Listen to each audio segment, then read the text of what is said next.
Hey everybody, welcome back to Brew Sports. Welcome to Halftime. It's the part of the day where we talk about the hottest news in the sports world. And of course, nobody is hotter than Tanner Burke. Hello, Baxter. How are you today? I'm wonderful, Tanner. Thank you for the compliment. It's wonderful to have you on, Tanner. You and I are going to be bringing people halftime every single day. We will essentially be their lunch break 5 days a week. And, I mean, who doesn't want to hang out with us for the lunch? We are pretty tasty. It's spicy, a sports to say the knowledge least. sort of way. That's right, exactly. My wife and your girlfriend, of course, I would have a thing to say about that. Anyway, we are excited to bring you the newest addition to Brew Sports. It is called Halftime. You can find it Monday through Friday from 11 to 12 a.m. to p.m. Central. That whole 11 to 12 thing always throws me off. I'm like, do you say it's an a.m.? Do you say it's a p.m.? You just say it's 11 to 12, and you know, 11 to let 12. the viewers figure it out for themselves. Just go to our Brew Sports Facebook page and you'll figure it out, basically. But we've got a great show in store for all of you today. But before we get to all of that, I think we should take a moment to just kind of get to know each other a little bit better, kind of let the viewers get an idea of who we are, Tanner, because we have different backgrounds. You're from a different part of the country than I am as well, too. So give us a little bit of background about you, where you're from, the teams you support, why you love sports so much. Okay. Yeah, absolutely. Yeah, as you know, my name is Tanner Burke. Oh, hi, Tanner. It's a beautiful name. It's a beautiful thing. But no, I'm actually I'm from Western New York, and not to be confused with the city of New York. I'm actually from Buffalo. So, oh, interesting. Being born in the middle of 4 straight Super Bowl losses, I didn't choose to be a Bills fan, but I am honored to be a Bills fan at the very least. But yeah, so I'm a big Buffalo sports guy. Okay. But I mean, I'm being as close to Canada as I am. I'm a big hockey and football guy overall. But I do have roots here in Milwaukee, Wisconsin. So I obviously will root for the Brewers as they move out throughout the season before they blow up in August, of course. But same with the Bucks as well. I work as an engineer for another production company out here, and yeah, I'm big into sports, and I'm excited to be a part of such a great network like Brew Sports here. It's a great opportunity, and of course to be next to the great Baxter Colburn, I think I'll be just fine. Stop now. You're too much. But I appreciate the compliment. Well, we're excited to have you, Tanner. I mean, there's a lot of different things that you and I are going to bring, I feel like, to the table. You are used to disappointment and failure. I'm used to success and excitement as a Packer fan. No, I mean, great. I have. There's a lot of different, various ways that we can go with our conversations. Well, I don't want to shoot you down. I mean, I totally get it. I grew up with the Packers as kind of my backup team. So right around week 8, your backup team? My backup the team. Packers My are mom's not a from backup Wisconsin, team. so I grew up, with the great Brett Favre in the background while Jim Kelly's blowing Super Bowls. But no, so I've always had the Packers as one of my backup teams. So when week 8 comes around and the Bills are 1-7 going into the bye, I'm gonna start watching the Packers. Like, how are the Packers doing? Like, yeah, what's that? They're running the table? Well, bring them on, basically. Yeah, that's right. Too funny. Well, yeah, just I mentioned this morning on the Morning Brew, but I've been working in broadcasting for the last 6 years. Work also here for the Attention Era Media family, show host here as well for Brew Sports, and I'm just really excited to see what this network has to offer and what we as a show can offer as well, too. We are Monday through Friday from 11 to 12. You can catch us here Central Time by going and liking the Brew Sports Facebook page.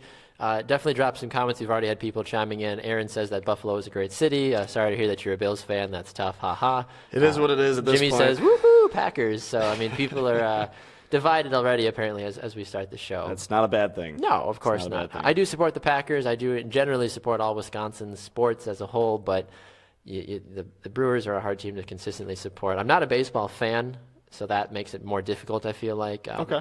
The Bucks are kind of hit or miss for me as well, too, honestly. But I'm not a rugby fan, so I'm not a badminton still fan. watch it, though. Yeah, exactly. Still watch it. Olympics. Cricket. Shuffleboard. Shuffleboard. Darts. Yeah. The World Series of Darts, man. When it's those prudent, guys, that single shot on the fame, they're like, people get really into it. To go kind of off track here, but I was watching the PBA the other day, and there was some tournament going on, and I mean, I feel like every time I watch a bowling tournament, if somebody doesn't bowl a 300, I'm left disappointed because I'm like, what's you so literally great about are getting paid. What's so great about a 280? You know what I mean? Seriously. They look mad about it too. They're like, only a 280. Oh man. Like if it's not, but I feel like it's boring though if they are bowling strikes the whole time. So, where do you draw the line?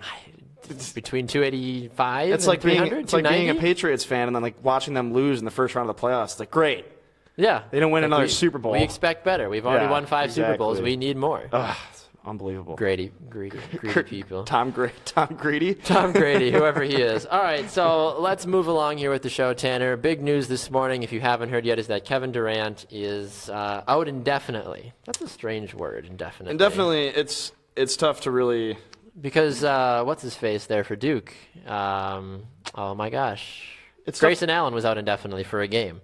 For a game. What is the definition of indefinite? I can't give you the exact definition of indefinitely, but what I will say is what they do when they say that they're not sure exactly how long he's going to be out. So yeah, I mean, if I stub my toe, I might be out indefinitely and then play it like tonight. You know what I mean? In KD's situation, it's an MCL sprain. Yep. Grade 2 and bone bruising. So it's not. He didn't tear it. He doesn't need to have surgery. So if he did tear it and he had to have surgery, they probably would have ruled him out a whole right nother away. ball game Exactly. At that point. So in that case, yes, KD's lucky, but he's out for at least 1 month. So that's good and bad. Good in the sense that he will be back for the playoffs, and obviously Golden State's going to make the playoffs. I don't think that's a surprise. 50 and 10 right now. They've got 4 games over the Spurs, who are in second place. I think that makes sense. They're pretty safe. It's a safe bet to say that they're safe. It makes total sense to me. I mean, but this really begs the question, though. I mean, we saw Steph Curry struggling the other night, going 0 for 11 from 3-point range. Is Golden State not as good as we thought they were? Or are they so overhyped that when they have a bad game, the media just is like, holy cow? I think that's what it is. I think it's I'm pretty sure I get notifications every time Steph Curry misses a 3.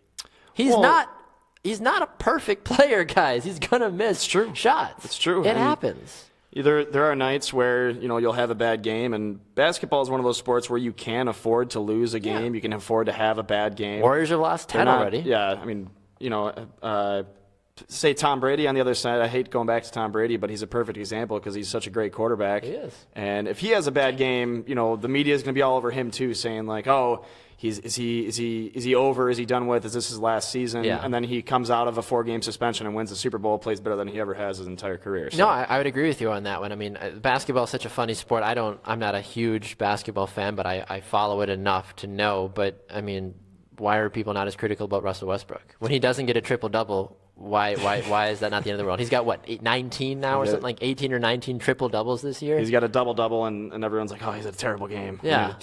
We really expect better. Yes, it's like, exactly. Are you kidding? This man is playing at the absolute prime of his career, and the fact that he only scored 35 points, only got 10 rebounds, and only 4 assists. We want 50. He literally, if you want to look at the definition of putting a team on your back, it is Russell Westbrook with the state of Oklahoma sorely on his back, basically. Now, I want to go back to KD really quick, though. Please. And in regards to Golden State, obviously they're going to be the team to beat right behind Cleveland when it comes to the championship. Basketball's playoff time. Basketball's one of those sports where you can predict very easily. Now, I shouldn't say very easily, but there's not as many upsets as there are in football or baseball or something like that. But Kevin Durant's in a unique spot where he is. He's going to be out for a couple weeks. He will be back at some point, and he knows that his season's not over.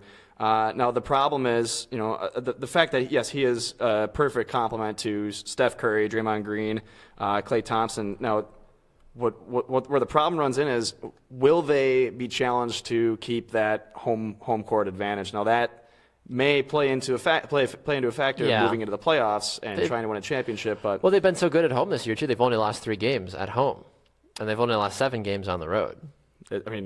So only losing 10 games. I mean, it really depends on how you split it. But honestly, though, it's like how do you argue against Golden State no matter what? I mean, is San Antonio better than Golden State? Maybe. Is Houston? No. Is Utah? No. Are the Clippers? No. Are the Grizzlies? Is OKC? Please. Denver? Come on now. Nobody really can say, I am going to vault myself over what the Warriors are doing and take away their home field advantage. It's just not going to happen. I think we're in line for a rematch, of last year, and I think we're in for another treat. So I completely agree with you on that one. And a month is not the end of the world. It really isn't. I mean, Golden State, it's going to be fine. You guys are going to make the playoffs. You'll do just fine. Relax. And then you'll lose to LeBron in the championship again. They'll run the table. Looking at what this team is doing as a whole, I mean, trying to just assume what the Warriors are doing. I mean, we knew they were going to be a good team before this. I mean, they went out, obviously, they made the signing to help fill the void of Kevin Durant, of course, now as well, too. But there's so many good players on this team that you just don't need to be worried. They'll be okay. I mean, they were fine last year without him. And Steph Curry missed some time as well, too, for a while last season. They were still right fine. Before the so he'll come back right before the playoffs. Their last regular season game is 6 weeks away. Now, obviously, he's out indefinitely at the moment. 1 month, so 4 weeks right there. He may take some time to recover completely once he starts playing, but he'll be totally fine for the playoffs, and Golden State will be glad to have him back and hopefully keep everybody else at full strength and in good health. I would agree with you on that one. All right, let's change gears. Let's go to the NFL just because that's where so many people have been talking about the last 24 hours. If you haven't heard, there's been some deals. There's been a couple deals. Been a lot of deals. In good and bad ways. No, we're in a unique time of the year where the NFL is finally coming out of limbo, and some things are starting to happen. So we got the combine going on, the draft's coming up, and there's some teams out there that are trying to figure out what their identity is going to be moving forward. Yes. And there's certainly some players out there who are still kind of up in the air, and we'll see where we're at moving forward with any new deals and anything of that sense. So some of the big things that have been going on, if you haven't heard, Kirk Cousins got slapped with the franchise tag. He tweeted out about it saying, "Tag, I'm it." And maybe I need to do more research about the franchise tag, but if somebody offered me whatever it is, $13 or $14 million for 1 year's worth of work, I don't know how mad I'm going to be about that. I get it, it's not a long-term contract. I get it, it's not the $80, $90 million for 5 or 6 years sort of deal. I get that. But for 1 year's worth of work, and maybe this because I'm a millennial and money is what millennials feed off of, apparently, according to society. I mean, how mad can you be if you're Kirk Cousins? No, the franchise tag has sparked some debate over the years, and I think it's I think it's good from a franchise standpoint. I think maybe that's probably why they call it the franchise tag. Makes sense. From the actual organization itself, it's great because you can say, all right, we want to keep Kirk Cousins, but we don't know if he's worth $20 million a year. Yes. And quite frankly, I don't either. But they don't want to get rid of him because right now he's their best option. And now, can they pay him $19.95 for 1 year? Yeah, absolutely. But now all that means when you franchise tag somebody is they're not done negotiating and they don't want to let him go. So, but then you also have to look at what they're doing as a whole. You have to look at Kirk Cousins. Is he worth $60-70 million for 5 or 6 years? He's not worth that $100 million. He's not worth an Aaron Rodgers contract. He's not worth those crazy contracts that Eli got and Tony Romo and Jay Cutler and Peyton Manning and Tom Brady, all those guys. He's not in that level yet. He's a great quarterback. But he's not. I mean, he's not the elite. I'd put him in the middle of the pack. He's a franchise guy you can count on. But Is Kirk Cousins ever going to win you a Super Bowl? Not unless you have some what if he changed ungodly scenery? Hall of Famer behind you. Yeah. What if he changed scenery? What if Kirk Cousins went to Denver? That would be interesting. Peyton Manning won a Super Bowl in Denver, and I don't think it was because Peyton Manning was a great quarterback at all. No. I mean, he had the worst season of probably his career, and he had the talent around him to do it. And obviously, I'm going to go ahead and say that the defense is going to be key when you have somebody like that. I mean, yeah, of course. From a Bills standpoint, and I hate to play favorites, but Tyrod Taylor is in the same spot as Kirk Cousins. I'm sure if Kirk Cousins came in instead of Tyrod Taylor, the Bills would come out with the same record as if they had Tyrod Taylor. Yeah. Now, where that comes into play, which is kind of funny, is you have to play to your other strengths. Now, yeah, you can say, Kirk Cousins is aggressive. He's got a good arm. But you need to have the defense to complement the fact that he's not Tom Brady and he's not Aaron Rodgers. Exactly. No, and I would completely agree with you on that one, too. I mean, you look at what Washington has done the last 2 years. I mean, they made the playoffs 2 years ago. They missed the playoffs off of a Kirk Cousins interception the last year. They've got some of the pieces. There's a couple pieces there. But it's not enough, in my opinion. Washington's been in kind of one of those limbos as well, where they don't know what their true identity is. They've had some good players come in and some good players leave, and I think the fans are just as confused as the organization is when it comes to who are we, what are our expectations, and how are we supposed to win a Super Bowl? And again, I'll say I don't think they're going to win a Super Bowl with Kirk Cousins. No, I don't think so either. Let us know your thoughts on Facebook, of course, as well. If you think the franchise tag is a good thing or not, if you think Washington is going to do anything remotely good this season, of course. We obviously need to talk about the big elephant in the room, Adrian Peterson, the Vikings declining to pay him $18 million next season. He will now hit the open market after 10 years with the Minnesota Vikings. Is he now the most valuable, sought-after free agent on the market? That depends. Are you talking from a success standpoint on the field, or are you talking from a success standpoint for the fan base? Because I don't know a single fan base that wouldn't love to have Adrian Peterson on their team. Now, he's been injured a couple times. You'd be surprised, though.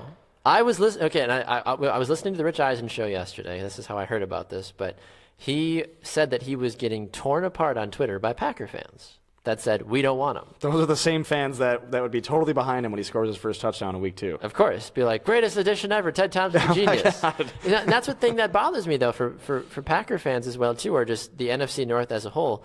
We're not a splashy division. We just aren't. We don't go out. We don't sign the huge players. I mean, yes, Aaron Rodgers has done wonderful. Teddy Bridgewater, if he's healthy, could be a very good quarterback. We'll see if that ever happens. Matt Stafford, I don't know what to do with Matt Stafford. Jay Cutler, let's not even touch that. So you look at this. You look at Adrian Peterson, though, and if I'm Adrian Peterson, I said, look, I got 10 good years with Minnesota. I haven't played a lot the last 3 years. I got suspended for 15 games, sat around, trained, got stronger. Then I missed 13 games or 14 games last year due to an injury, but I'm healthy, I'm strong, I'm good now. I feel like I've got a lot I can still offer any team. Why would I not try to go and seek out the team that basically will come at me saying, look, we'll pay you $8, $9, $10 million a year, 2 or 3 years contract with incentives. Oh, by the way, we actually have Aaron Rodgers. Oh, by the way, we have Tom Brady on our team. Those are the offers I would listen to if I'm Adrian Peterson. 100%. I mean, if I was Adrian Peterson, I'm not looking for a team like the Redskins that, No, you're not going